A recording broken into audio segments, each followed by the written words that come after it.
The force of the crash was evident. The toll in human life, a heavy one. 3 people who were in this Dodge Charger were killed around 3:15 this morning on northbound Route 4 near Dower House Road in Upper Marlboro. According to state police, the Charger was struck by a woman driving a silver Infiniti. She tried to change lanes while traveling at a high rate of speed. The car also struck a Chevy Impala, whose lone occupant, the driver, was not injured. The preliminary investigation shows the Charger went off the road into several tree stumps and ended up on a service road adjacent to the highway. The driver was 23-year-old Isaiah Hazel of Upper Marlboro. 24-year-old Kyrie Jackson of Waldorf was the front seat passenger. Both died at the scene. 24-year-old Anthony Litton, a backseat passenger, died later in a hospital. All 3 were former football players at Wise High School. Kyrie Jackson was a rookie cornerback for the Minnesota Vikings. He always had high aspirations. His grandfather, Anthony Jackson, was among the friends and family members of the victims who came to the scene. His grandfather recalls how proud they all were of Kyrie Jackson's achievements. Doing the best that he could possibly do in life and with the family. Jackson, Isaiah Hazel, and Anthony Litton were graduates of Henry J. Wise High School in Upper Marlboro, and all 3 were part of state championship teams. They were still together, still hanging out, still doing some things together. Westlake High School football coach DeLon Parrish coached all 3 of the young men when he was at Henry Wise High School. He also taught all 3 of them. Isaiah had an infectious attitude. He was extraordinary. Everybody loved being around him. AJ, phenomenal athlete. He could do anything he wanted. Kyrie, belief in himself was incredible. And he adds he was inspired by the 3 young men, and they'll continue to inspire others. As police began their investigation into the deadly crash, loved ones of the victims began to deal with the loss. We're going to try to get through this as best as we possibly can. The driver of the 3rd vehicle that was struck was uninjured. State police say the driver of the Infiniti, identified as 23-year-old Corey Klingman, and 2 passengers in her car were also uninjured. Police say alcohol may have been a factor in the crash. Derek Ward, News 4.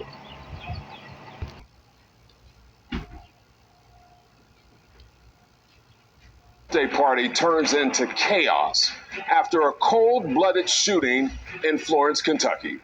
Good evening, everyone, and thanks for joining us tonight at 11.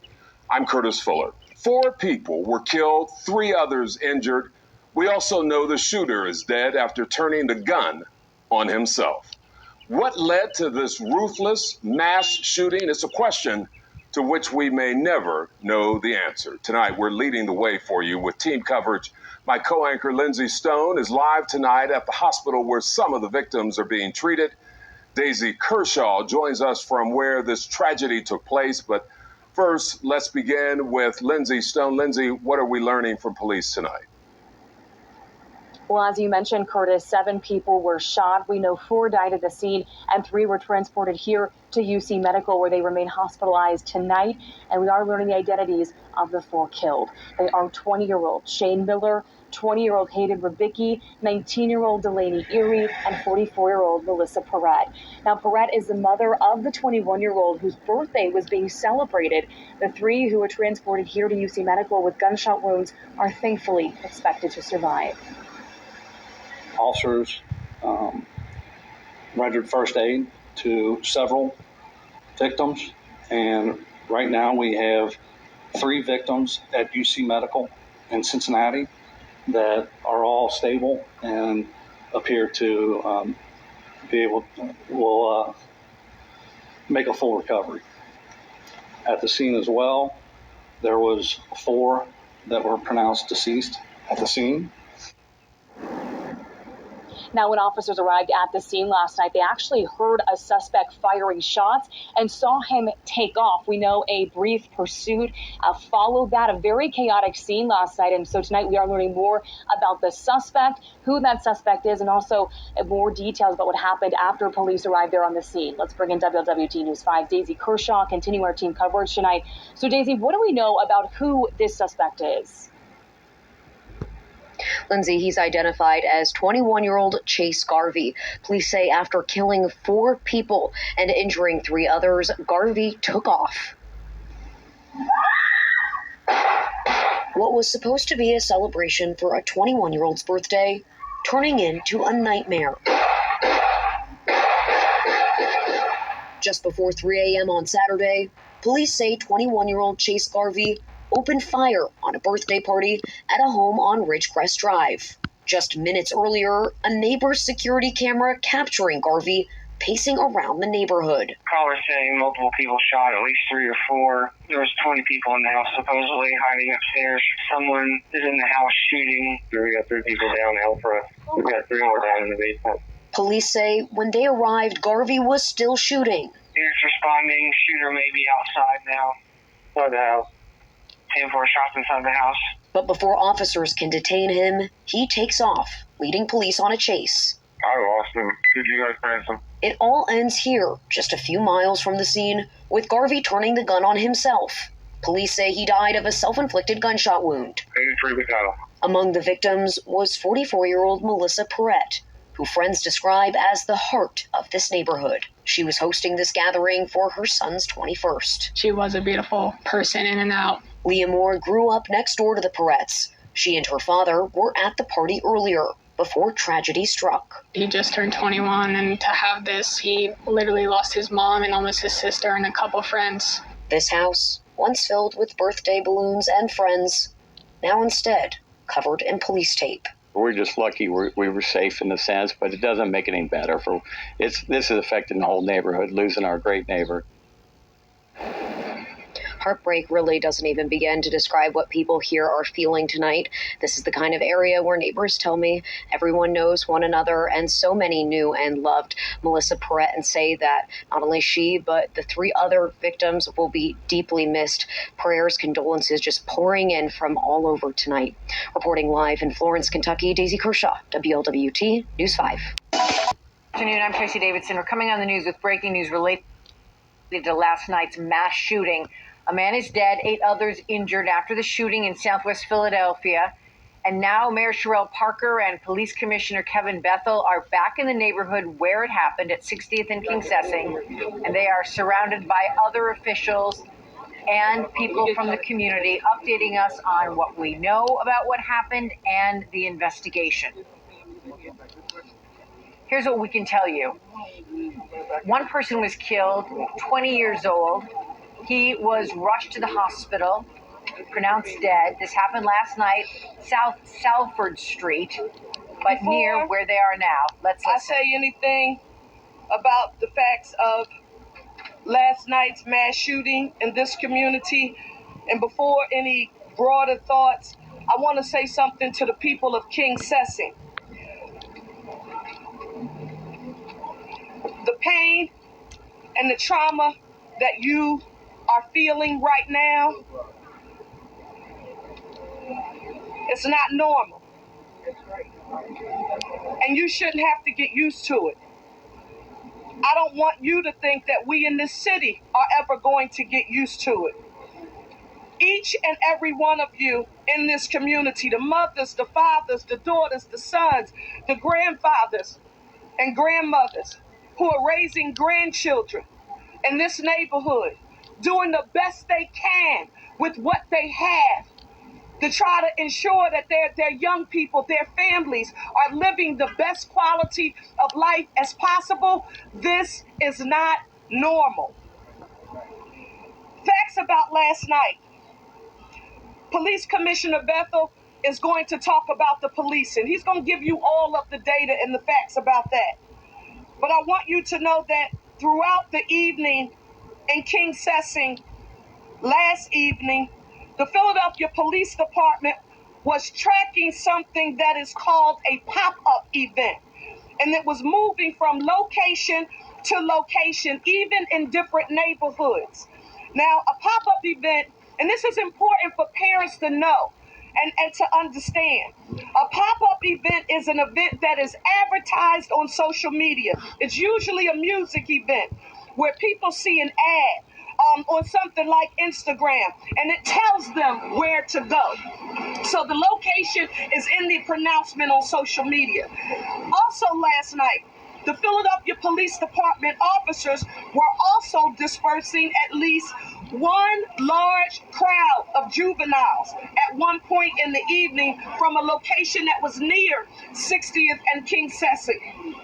At approximately 11:30 p.m., an officer on patrol discovered that there was an individual who was lying on the highway in King Session near Southbridge Street.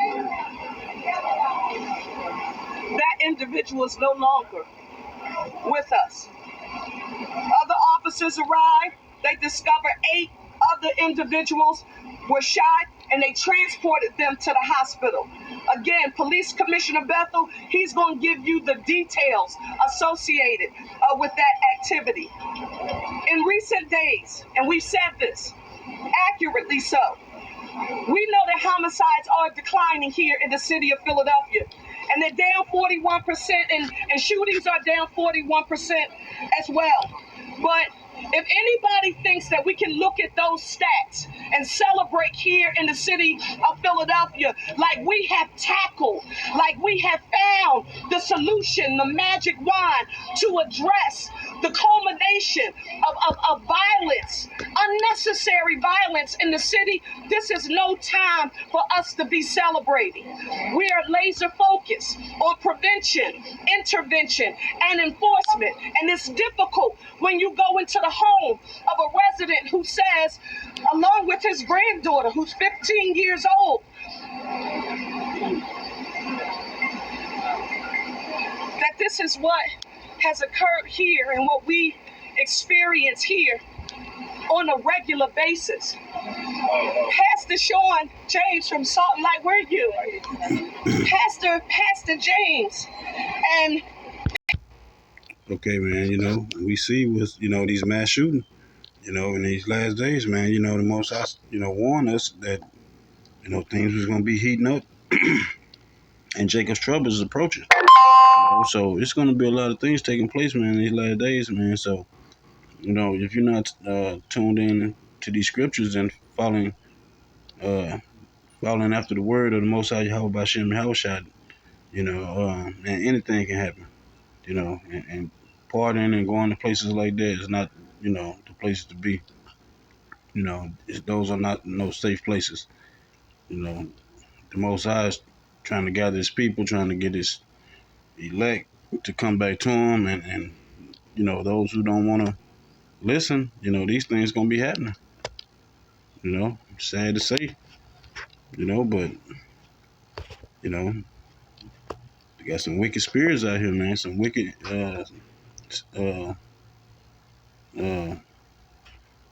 people out here, taking vengeance. The most I say that,